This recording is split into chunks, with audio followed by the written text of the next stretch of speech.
আমি জানি না।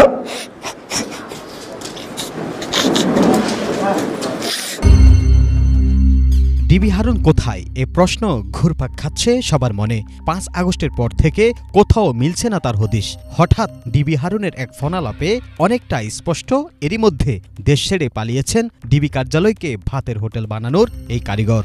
যদিও বিভিন্ন সময় তাকে ঘিরে ছিল নানান জল্পনা কল্পনা।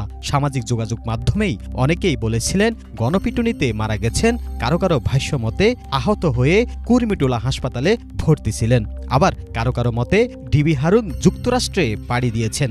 অবশেষে কানাডা ভিত্তিক চ্যানেল নাগরিক টিভির বার্তা প্রধান নাজমুস সাকিবের সঙ্গে হওয়া সেই ফোনালাপে ডিবি হারুন গণপিটুনি খাওয়া কিংবা হাসপাতালে ভর্তি হওয়ার তথ্য উড়িয়ে দিয়েছেন। নিরাপদে আছেন শুধু এটুকুই স্পষ্ট করেছেন।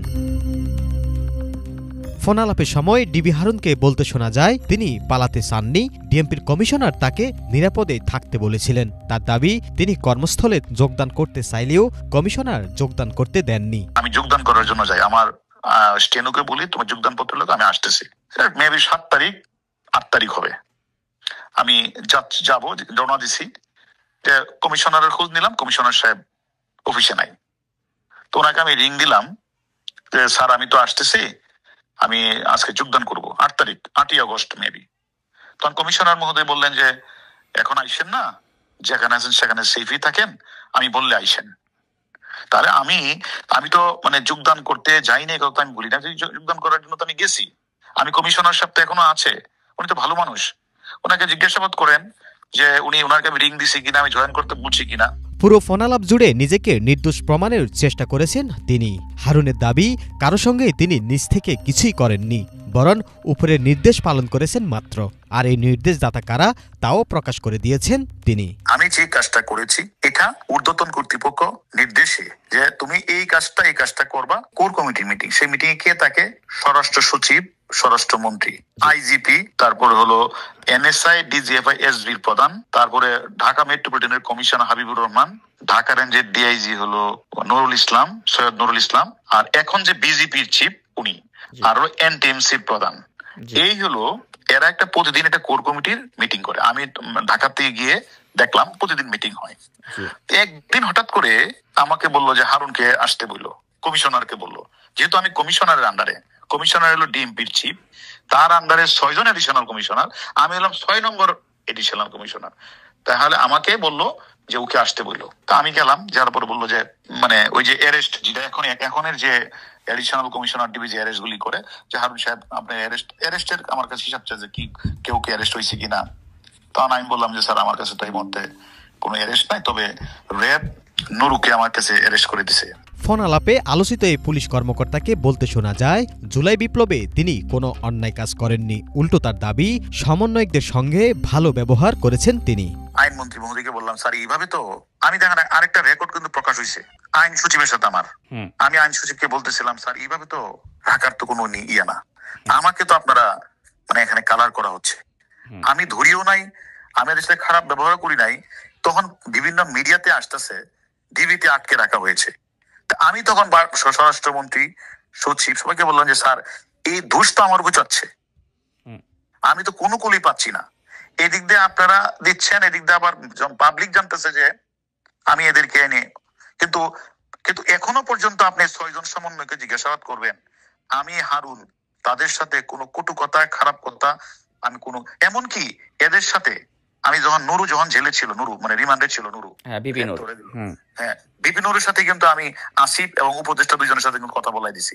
তবে ডিবি কার্যালয়ে বেআইনিভাবে সমন্বয়কদের তুলে নেওয়ার বিষয়টি স্বীকার করেছেন হারুন। জানালেন এভাবে রাখার বিষয়ে সে সময় তিনি প্রতিবাদও করেছেন, কিন্তু সিনিয়রদের নির্দেশ পালন ছাড়া উপায় ছিল না।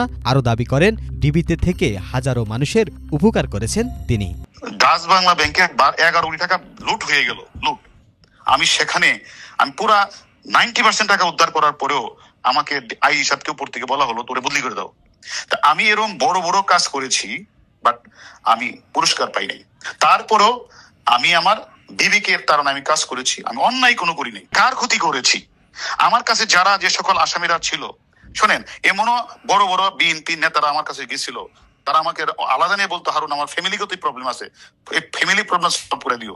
এমন আমি অনেকের প্রবলেমটা করেছি। জুলাই বিপ্লবে মাঠে থেকে পুলিশ কর্মকর্তাদের দিক নির্দেশনা দিতে দেখা গেলেও নিজেকে এখন একেবারেই নির্দোষ দাবি করছেন তিনি। তার দাবি, ছাত্রদের উপর গুলির কোনো নির্দেশ তিনি দেননি। আমি হারুন গুলির নির্দেশ দিব কিভাবে?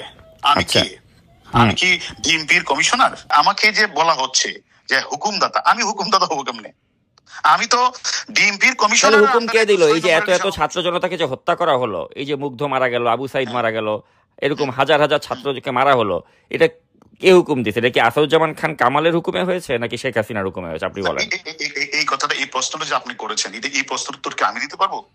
যে এখানে কার হুকুমে পুলিশ গুলিটা করেছে, এটা কি আমি তত্ত্বটা কি, এটা তো একটা বিচার্য বিষয়। 5ই আগস্টের আমরা একটা ফুটেজ দেখলাম এই বাংলা ভিশনে, যে ফুটেজে দেখা যাচ্ছে আপনিও মাঠে নামছিলেন ওদিন, এবং আপনিও দেখলাম যে গুলি করার নির্দেশ। আমি মাঠে নামবো কেন? আমার লাইফ, আমার সিকিউরিটির জন্য। এটা কোন দিনের ছবি, কোন দিন না লাগাই দিলে হবে না। বাংলা ভিশনে কিন্তু দেখা গিয়েছে, বাংলা ভিশনের স্পষ্ট ফুটেজে দেখা যাচ্ছে যে 5 তারিখে আপনি মাঠে। এটা তো আপনাকে আমি বলছি, আমি যখন মানে আমরা যখন চলাচল করেছি, তখন তো আমাদের তো লাইফ জ্যাকেট বা আমরা এগুলি নিয়ে চলাচল করেছি। আমরা তো আর খালি হাতে, কারণ এখন তখন তো সব জায়গার মধ্যে একটা বিশৃঙ্খলা পরিবেশ, বুঝছেন না? সেই কারণে তো আমরা আমাদের লাইফ সিকিউরিটি নিয়ে তো আমরা ঘোরাফেরা করেছি। এখন তো আমরা তো ডিবির অ্যাডিশনাল কমিশনার মানমারি উঠে যাবে কেন? কিশোরগঞ্জের মিঠাইন উপজেলার হোসেনপুর গ্রামে জন্মগ্রহণ করা হারুনুর রশিদ 20তম বিসিএসে অংশ নিয়ে সহকারী পুলিশ সুপার পদে যোগদান করেন। কর্মজীবনে নানান আলোচনা সমালোচনার জন্ম দিয়েছেন তিনি। স্বৈরাচার শেখ হাসিনা সরকারকে টিকিয়ে রাখতে অন্যতম অগ্রনায়ক হিসেবেই ভূমিকা রাখেন এই পুলিশ কর্মকর্তা।